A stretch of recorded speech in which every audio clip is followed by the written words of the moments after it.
My parents' room is an uncatalogued planet, a night sky presence unknown to scientists but feared by the secret faithful who trade rumors of its mystery. I stood before this door once and didn't go in. That's the extent of the legend, really.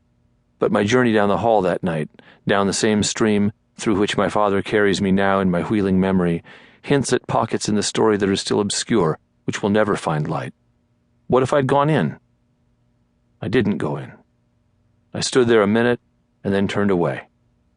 If I'd turned around, what then? There are several possibilities. They open onto their own clusters of new ones, and there's an end somewhere, I'm sure, but I'll never see it. I feel and remember my father's arms underneath me when I've come home from the hospital. He is not strong enough to do this, but he is forcing himself to do it. I am heavy in his arms, and I feel safe there, but I am lost, and I need constantly to be shoring up the wall that holds my emotions at bay, or I will feel something too great to contain. I see the painting, those cowboy huntsmen at dusk, and they surprise me a little, and I feel my breath catch in my chest when I scan the bathroom, and then I arc my great head a little to the right toward my parents' room, which disappears from view as my father nudges at the base of my bedroom door with his foot and then turns jaggedly on his heels, so we'll both fit through the frame. He lowers me onto my new bed, the one from the hospital supply place on white, and I feel the hot egg crate mattress underneath the sheet. Dad squeezes my hand, like I remember him doing when I was very small. We look at each other. Teamwork.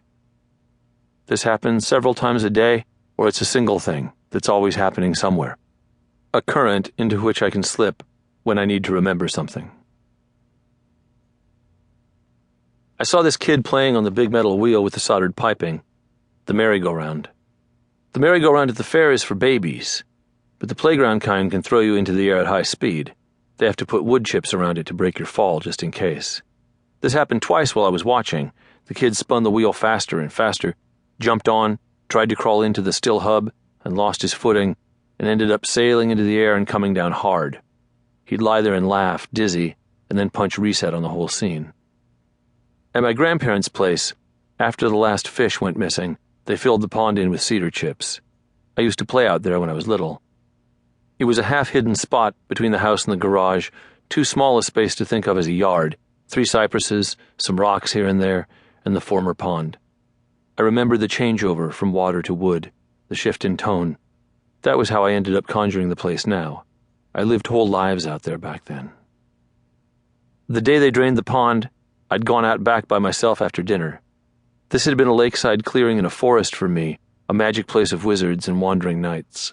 It was still magic without the water, but the magic was different now. I could sense it. I closed my eyes. When I opened them, I felt my mind working transformations. No lake, but a cave floor. Not trees, but torches burning with a mystic light. Behind them, the back wall of a cave. Before them, me, enthroned, my regal seat hewn from ancient rock, immovable, imperious. The throne was actually a single stone brought in by the crew that filled in the pond, but under the weight of my small body, I felt it sprout ornately decorated arms with claws at the ends and a bejeweled latticework back that climbed up several feet above my head. Transformed, it now boasted 4 short, sturdy legs that terminated in great glowing orbs pressing hard into the earth beneath. I took control of the place, of the scene. I made it mine. Groans echoed in the cave. Brittle bones broke beneath the knees of my crawling subjects. We had moved from San Jose to Montclair a few months back. It had ruined something for me. I was having a hard time making new friends. I had grown receptive to dark dreams. I saw animal skins running down the cave floor, skull dust rising. Everyone in my orbit would have a terrible day. The arbiter of days had decreed it. From my increasingly improbable perch, I looked toward the dark heavens somewhere up beyond the imagined cave ceiling, and I pantomimed the aspect of a man thinking hard about what he might want to eat. And then I looked back down to the present moment, and I spoke. "I am King Conan," I said. "I thirst for blood." Backyard Conan, thrown together from half-understood comic books only, took several liberties with particulars.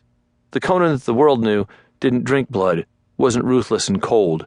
In his original form, he'd lived to follow a warrior's code of honor. Enemies met death at his sword, and fellow barbarians shared in the plunder, but they were all men who lived by